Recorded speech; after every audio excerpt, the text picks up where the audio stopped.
Have you ever heard of a language that is spoken by only a few hundred people in the world?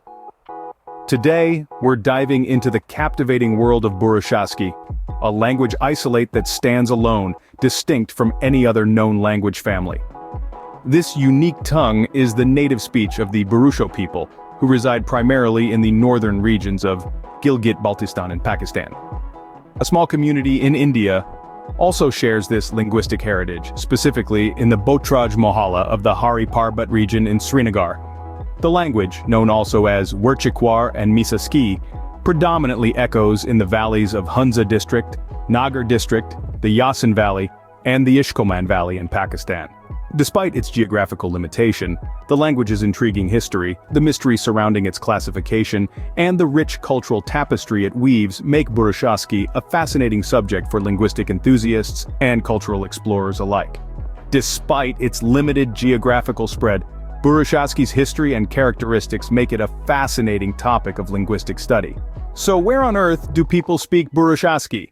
Well, if you're an adventurous traveler, you'll have to head to the northern regions of South Asia to find the speakers of this unique language. Primarily, Burushaski is spoken by the Burusho people who predominantly reside in the northern areas of Gilgit-Baltistan, a region in Pakistan. Here you'll find the language spoken in the Hunza District, the Nagar District, the northern Gilgit District, the Yasin Valley in the Gupis-Yasin District, and the Ishkoman Valley of the northern Ghizer District. These areas are a tapestry of diverse landscapes, from towering mountain ranges to lush valleys, and are rich in cultural heritage. But the footprint of Burushaski extends beyond Pakistan. There are also a few hundred speakers of this language in the northern Jammu and Kashmir region in India, specifically in Botraj Mohalla of the Hari Parbat region in Srinagar. Here, amid the serene beauty of lakes and gardens, this ancient language echoes. Interestingly, it's generally believed that Burushaski was spoken in a much wider area in the past. This language, also known as Wurchikwar and Misaski, has left its mark on the region and continues to be a significant part of the cultural fabric. The native region of the Burusho people is located in northern Gilgit-Baltistan, which also borders with the Pamir corridor to the north. This corridor is a narrow strip of land that has served as a vital trade and transport route in Central Asia since antiquity. Here, where the world's highest mountain ranges converge, Burushaski has found its home. The language's geographical spread reflects the resilience and adaptability of the Burusho people. Despite the pressures from dominant languages like Urdu, Standard Punjabi, English, Arabic, and Persian, Burushaski has managed to survive and evolve, continuously expanding its vocabulary with loanwords. Now that we know where Burushaski is spoken, let's dive into its intriguing history. The roots of Burushaski run deep, tracing back to a time and place we can only imagine. This language, spoken by the Burusho people predominantly in the northern regions of Pakistan and India, is a linguistic enigma. It's known as a language isolate, meaning it doesn't seem to belong to any known language family, making it a fascinating subject for linguistic exploration. Over the years, numerous theories have been proposed about its origins. Some linguists have suggested that Burushaski might be related to the North Caucasian languages, Kartvelian languages, Yeniseian languages, or even the Indo-European languages. However, these theories are still debated, and none has been universally accepted. One interesting hypothesis posits that Burushaski could be a primary branch of the proposed but contended Dana-Caucasian macrofamily, alongside North Caucasian and Yeniseian.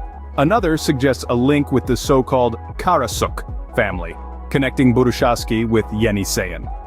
Despite these attempts to classify Burushaski, it remains an isolate, standing alone in the world of languages. The history of Burushaski is not just about its possible origins, it's also a story of adaptation and resilience in a world dominated by major languages such as Urdu, Standard Punjabi, and English. Along with the religious influence of Arabic and Persian, Burushaski has managed to hold its ground. Over time, it has absorbed and integrated a plethora of loanwords from these languages, continually expanding its vocabulary and adapting to the changing linguistic landscape.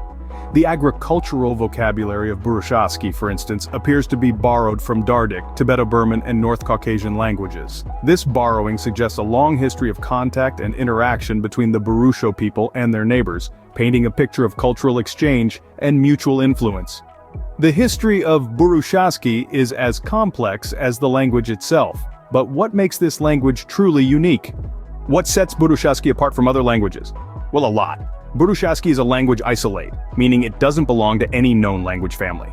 This unique status makes it a fascinating subject for linguists worldwide. The structure of Burushaski is quite distinctive. Its grammar is complex, with 4 genders and a number of cases. The language also boasts a rich vocabulary, which continues to expand through the absorption of loanwords, particularly from dominant languages in Pakistani media like Urdu, Standard Punjabi, and English. Despite its status as an isolate, there have been numerous attempts to link Burushaski to other language families. Some hypotheses suggest a connection between Burushaski and the North Caucasian languages, Kartvelian languages, Yeniseian languages, and even Indo-European languages. These are usually proposed within the context of larger language groups, such as the Dini-Caucasian macrofamily, the Karasuk family, or the Indo-Hittite clade. However, it's important to note that these theories are often contested and haven't been accepted by a majority of linguists.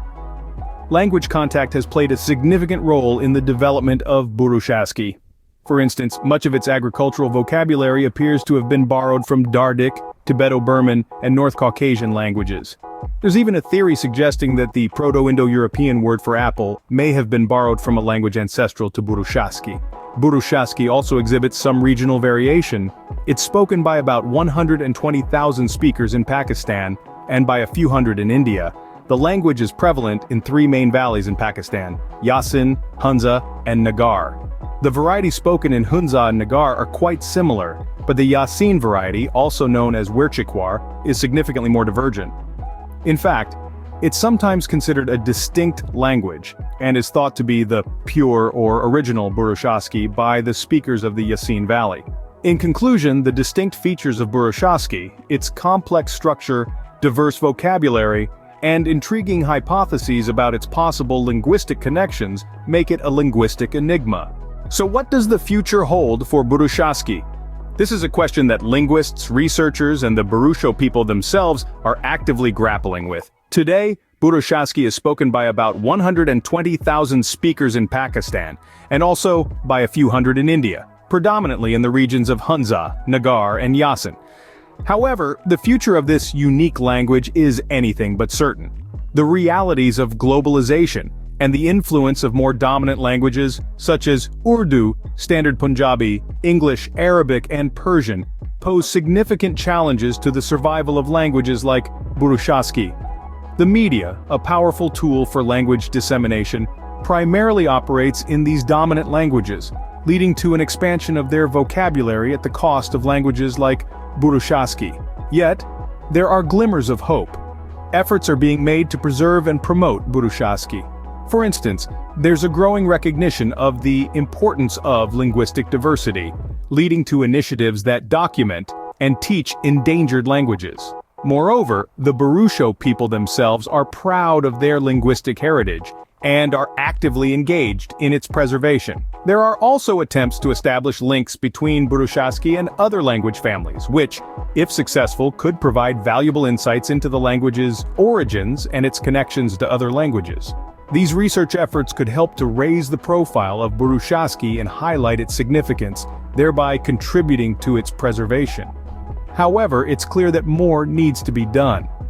The preservation of languages like Burushaski is not just about protecting a means of communication, but about safeguarding a unique worldview, a rich cultural heritage, and a distinct way of understanding and interacting with the world. As the world becomes increasingly interconnected, the value of linguistic diversity becomes even more apparent. Each language, including Burushaski, offers a unique lens through which to view the world, enriching our collective human experience. As we navigate the complex tapestry of human languages, Burushaski serves as a reminder of the rich diversity that exists in our world. Burushaski, a language isolate, a linguistic mystery, and a testament to human diversity. We've journeyed through the northern landscapes of Gilgit-Baltistan, Pakistan, and into the heart of the Hari Parbat region in Srinagar, India, exploring the geography of this unique language. We've delved into its history, tracing it back to a past where it was spoken in a much broader area, and known by names such as Werchikwar and Misaski. We've delved into the characteristics of Burushaski, its unique linguistic features, and its complex relationship with other languages. We've also looked ahead to its future, a future shaped by the influences of dominant languages and the resilience of the Burusho people. The beauty of Burushaski lies not just in its words, but in the culture and history it represents. In the end, every language, including Burushaski, is a unique window into the human experience and cultural diversity. And that's something worth talking about.